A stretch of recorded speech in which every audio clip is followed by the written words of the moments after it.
सभी धम्म बंधुओं को बैकवर्ड कल्याण सत्संग में आज 33वें दिवस के शुभ अवसर पर आप सभी लोगों को सादर जय भीम, नमो बुद्धाय। साथियों, बैकवर्ड कल्याण का शाब्दिक अर्थ है कि जो समाज पिछड़ा है, सामाजिक रूप से, आर्थिक रूप से, मानसिक रूप से, बौद्धिक रूप से प्रबुद्ध वर्ग बनाने का ये हमारा दृढ़ संकल्प है।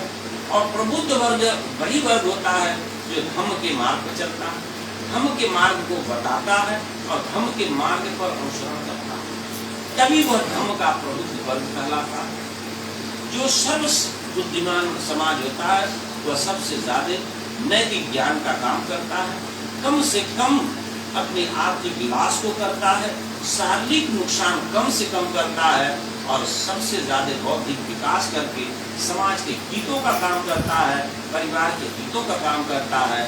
यही सबसे प्रबुद्ध वर्ग होता है। जो व्यक्ति, इसीलिए भगवान बुद्ध ने कहा इस समाज में दुख है, वह दुख का निवारण कैसे हो। राजा होने के बाद भी, राजकुमार होने के बाद भी वह देश का हित नहीं कर पाए और जब वह राज्य से निकले भी तो वही काम हुआ जो वो चाहे।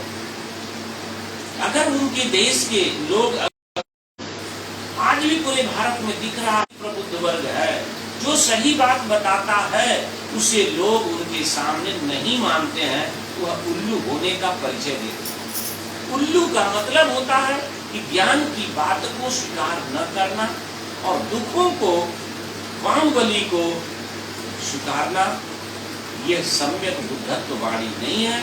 जिस कारण ऐसे उल्लुओं की सभा के कारण तथागत भगवान बुद्ध को देश निकालने पर मजबूर होना पड़ा। तभी से उनके दिमाग में ये बात आई कि कोई न कोई दुख है, उस दुख का कारण है। और उनके जाने के बाद युद्ध नहीं हुआ कोलियों में और शाक्यों में। इसके बाद उन्होंने कहा अभी भी दुख का कारण है।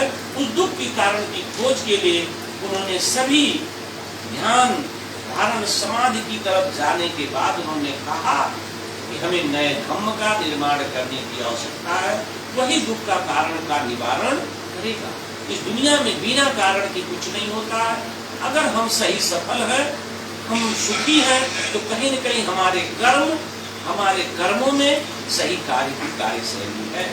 उसी खोज में तथागत भगवान बुद्ध, गौतम बुद्ध नए धम्म की खोज के आज के दिवस में बताना चाहता हूँ। भगवान बुद्ध की वाणी के अनुसार उन्होंने जिस समय गौतम ध्यान की अवस्था को ग्रहण करने के बाद बैठ करके एकाग्रचित्त होकर के चित्त मन से सही दिशा की ओर जाते हैं, तो उन्होंने शाक्य का सबसे बड़ा प्रभाव पड़ा।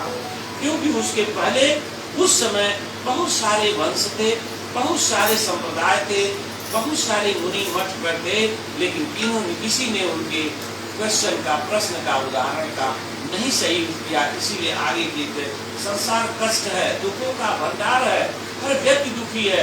इस पृथ्वी पर दुख दो तरह के हैं, एक प्राकृतिक दुख है और एक स्वयं पैदा किया गया दुख है। प्राकृतिक दुख है, जैसे आदमी जवान होता है तो जवानी खोने का दुख, पैसा आया तो पैसा खोने का दुख, पैसा नहीं मिला तो पैसा मिलने का दुख, कोई भी चीज प्राप्त हो गई तो उसे खोने का दुख, जड़ बुढ़ापा आने का दुख कि मैं भी बूढ़ा हो जाऊंगा, मेरी संपत्ति चली जाएगी, यह भी दुख।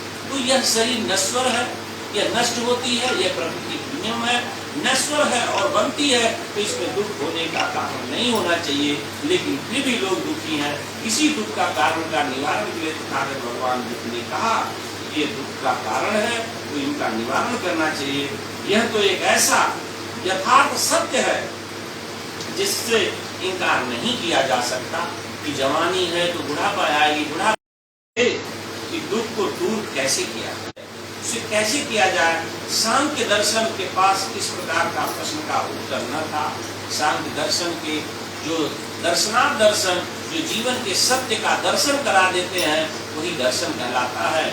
इसलिए उसमें अपना सारा ध्यान इसी प्रश्न पर हल करने में लगाया उन्होंने कि संसार के कष्ट और दुखों को कैसे दूर किया जाए, किस तरह से उसे निवारण किया जाए। स्वाभाविक तौर पर यह पहला प्रश्न है उनके मन में, अपने आप से वह पूछते थे। देखिए, एक सबसे बड़ी बात है, इस पृथ्वी पर ईश्वर है, पर ईश्वर कहाँ है? वह आपके हृदय में है। हृदय से आप पूछिए। जब कभी ध्यान की अवस्था में हो, आप कष्ट की अवस्था में हो, तो आप अपने अंतर्मन से पूछिए, तो आपके अंतर्मन से आवाज आती है। वह आवाज दो तरह की होती है, एक आपके सही की आवाज, एक असत्य की आवाज, एक सत्य की आवाज।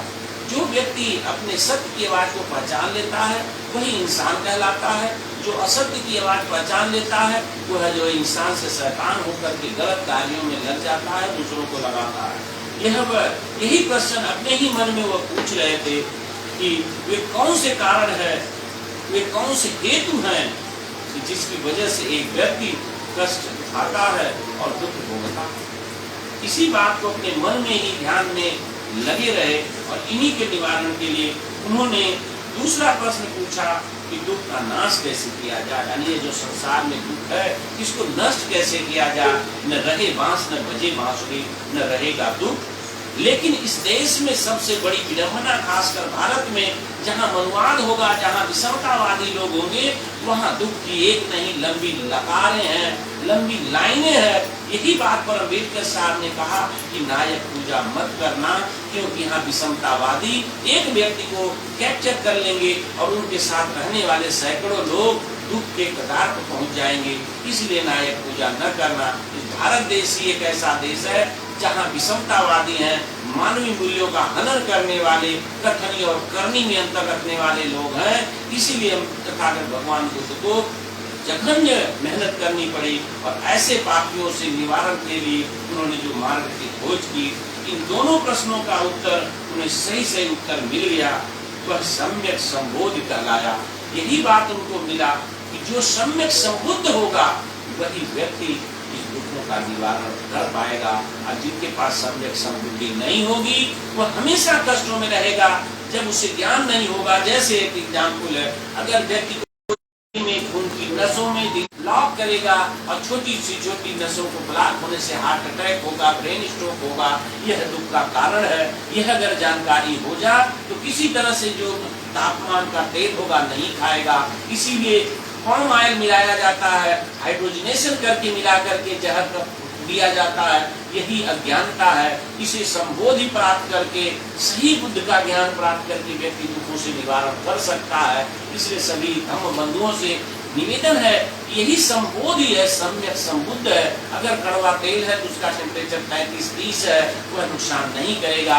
गाय के घी का तापमान 34 है, भैंस के घी का तापमान 36 है, लेकिन आपको मार्केट में 45 डिग्री सेल्सियस का घी मिलेगा। इसका मतलब उसमें कहीं कहीं गरी का तेल मिलावट है, कहीं कहीं उसमें डालडा मिलावट है, जो आपको शरीर में खून को थक्का जमाएगा और नसों को रोकेगा।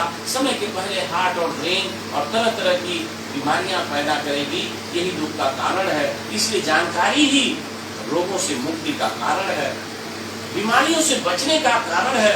यही दुख का प्राप्ति के लिए समबुद्ध का ज्ञान होना चाहिए, तर्क संगत ज्ञान होना चाहिए। यही नई खोज उन्होंने किया और यही संबुद्ध सम्यक संबोधि कहलाया। इसीलिए इसी कारण पीपल के वृक्ष के नीचे उन्होंने बैठे, और पीपल के वृक्ष के नीचे बैठने का कारण दुनिया में यही एक ऐसा वृक्ष है कि जो सबसे ज्यादा ऑक्सीजन देता है। दुनिया की सबसे ज्यादा ज्वलनशील गैस है तो ऑक्सीजन। बिना ऑक्सीजन के कोई भी गैस जल नहीं सकती। अगर आप नहीं जानते हैं तो प्रैक्टिकल करिए। किसी भी दुनिया में कोई भी चीज बिना ऑक्सीजन के कोई भी चीज नहीं जलेगी, चाहे वो माचिस की तीली हो, चाहे पेट्रोलियम हो, चाहे वो कार्बाइड हो, चाहे कोई भी चीज हो, बिना ऑक्सीजन की नहीं जलेगी। इसलिए हमारी शरीर भी बिना ऑक्सीजन के हमें ऊर्जा नहीं मिलेगी और ऑक्सीजन की आवश्यकता है। इसलिए साथियों संबोधि का ज्ञान होना चाहिए।